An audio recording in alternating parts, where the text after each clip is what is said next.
Fala, Manuel. Manuel vai continuar falando. Hoje nós vamos falar de um assunto muito importante, que é a quaresma na Umbanda.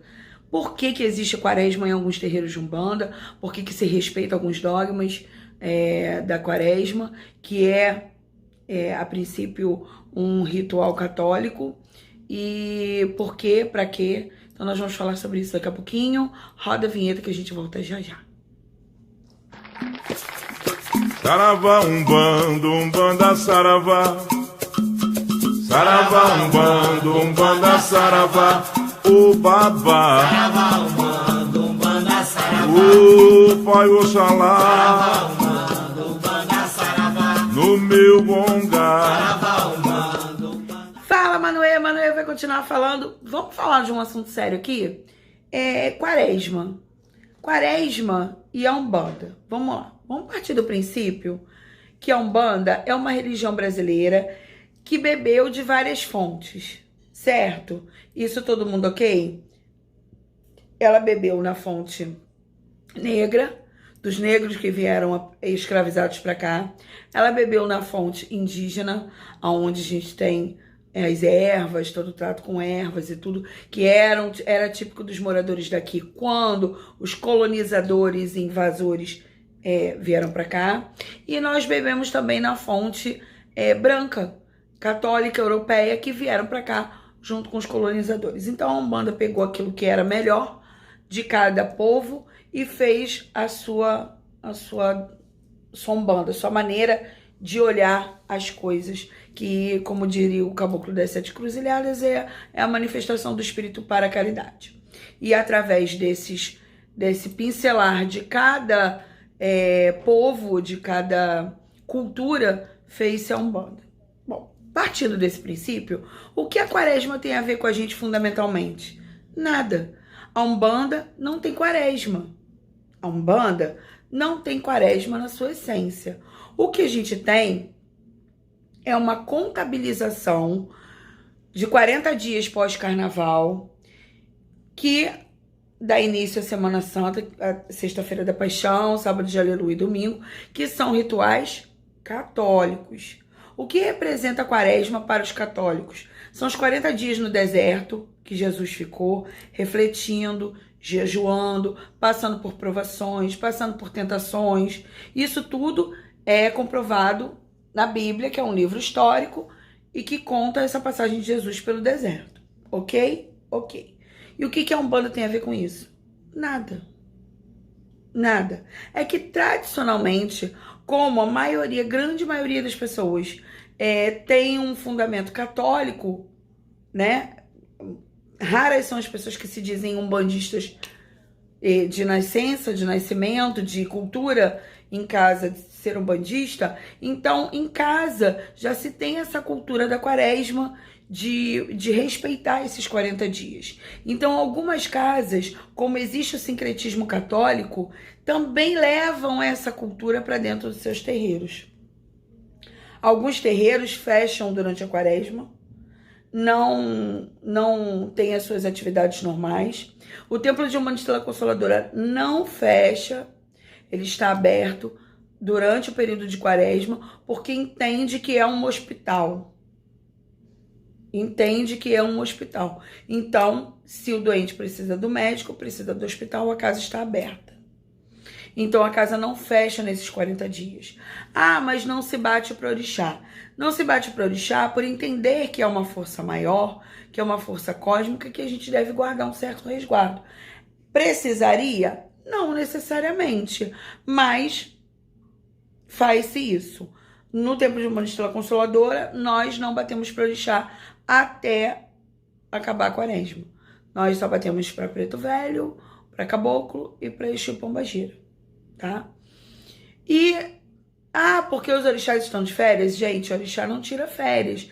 Ele não deixa de estar ao seu lado, nem de exercer nenhuma função protetiva a você nesses 40 dias. Não é isso. É que a gente, por uma questão de resguardar, eu nem sei por que a gente faz isso na verdade. Porque não tem fundamento na Umbanda, a gente não deveria fazer, né? Mas, enfim, respeitando os dogmas e as diretrizes de cada casa, ok, se você na sua casa bate para orixá, tudo bem também, eu não tô dizendo que está errado não, tá? Na nossa nós não batemos, ficamos 40 dias com os orixás em suspenso, só batemos para Caboclo, Preto Velho e Exu e Pombagira. Muito bem. Dito isso, a quaresma para os católicos tem um sentido muito espiritual, muito de reflexão, muito de interiorização. E eu acho que a gente pode pegar esse princípio da quaresma da Igreja Católica e trazer para a Umbanda, né? Esses 40 dias serem 40 dias mais reflexivos, mais depurativos, mais interiorizados com você, com o seu povo, com o seu propósito na Umbanda, se perguntar o que você está fazendo na Umbanda, se você está na Umbanda, ou por que você ainda não mudou de religião, se essa sua religião já não te preenche. Então eu acho que o sentido da quaresma, desses 40 dias, que simbolizam muito bem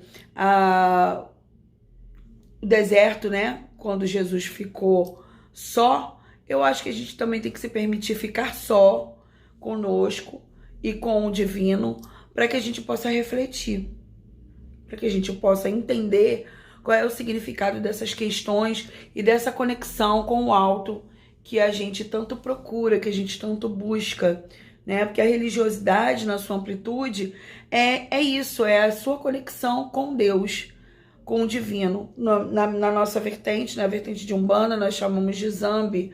Na sua você vai chamar de Deus, na que você escolheu você vai chamar de Jeová, na outra você vai chamar de Maomé, não importa. É o divino que você está buscando. Então eu acho que esses 40 dias poderiam ser dias de reflexão. Poderiam e deveriam ser dias de reflexão, para que a gente possa se tornar pessoas melhores. Eu ouvi o Alex Yotan falando no vídeo dele hoje, adorei o vídeo, eu esqueci de jogar nos stories, eu vou jogar lá. Ele falando sobre a diferença da Umbanda e do Candomblé, né? E que se eu tô na minha Umbanda, fica na minha Umbanda, vai fazer sua caridade, e que o Candomblé não faz caridade. E em um dado momento, eu até quis uma vez falar sobre isso, mas eu fiquei com muito receio de ofender as pessoas do Candomblé.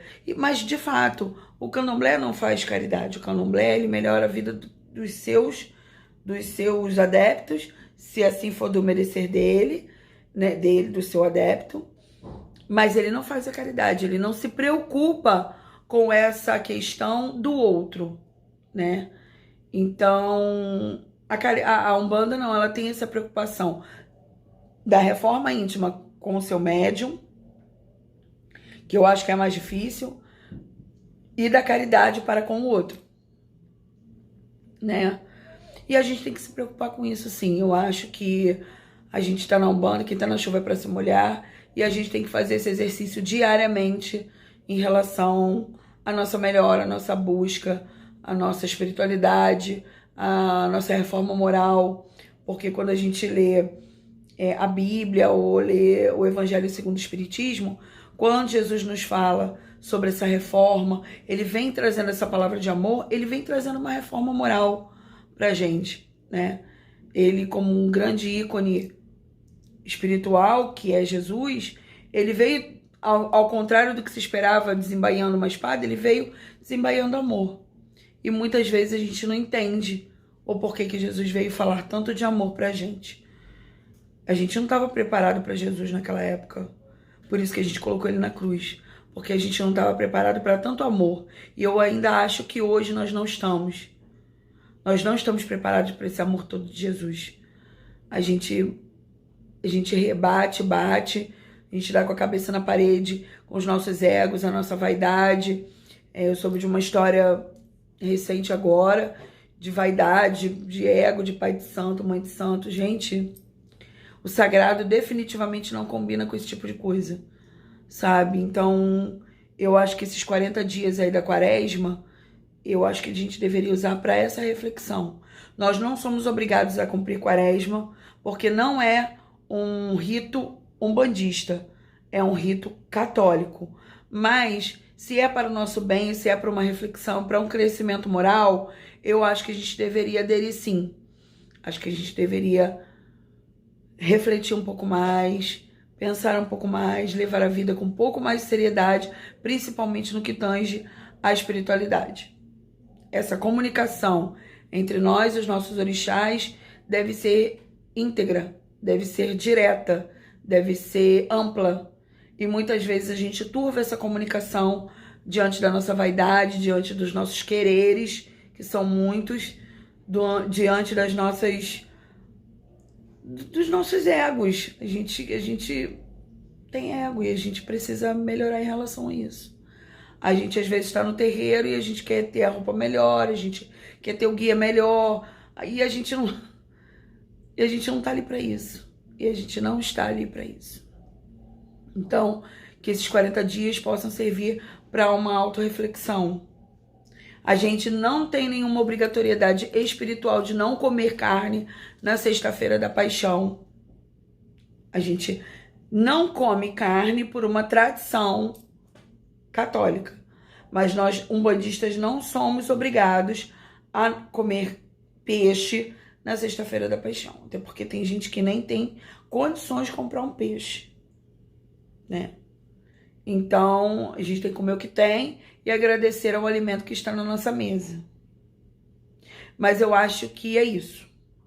Eu acho que a gente tem que pensar nessas questões que são muito maiores do que você estar simplesmente no terreiro de Umbanda.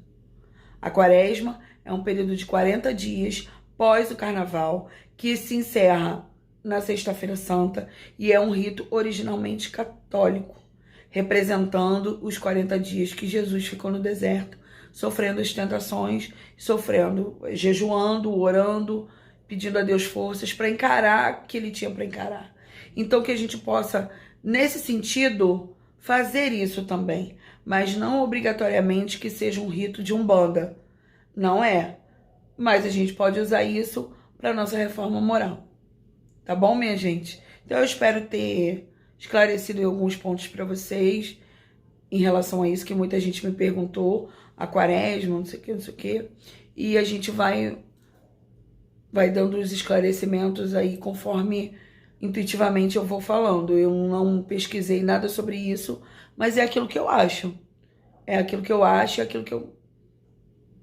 sei lá, que eu acho que eu usaria pra mim. Tá bom?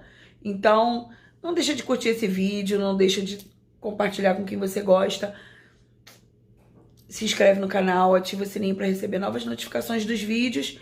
E nós estamos aqui à disposição de vocês. Siga lá a página do Insta do Fala Manoê. E lá a gente está aumentando o número de seguidores. E eu também quero agradecer a vocês por vocês fazerem parte da nossa família aqui. Nós já somos 400 inscritos no canal. Um canal que não tem nem 2 meses. Eu tô muito mega feliz. E eu agradeço a vocês por esse carinho, tá bom? Fiquem com Deus e fui!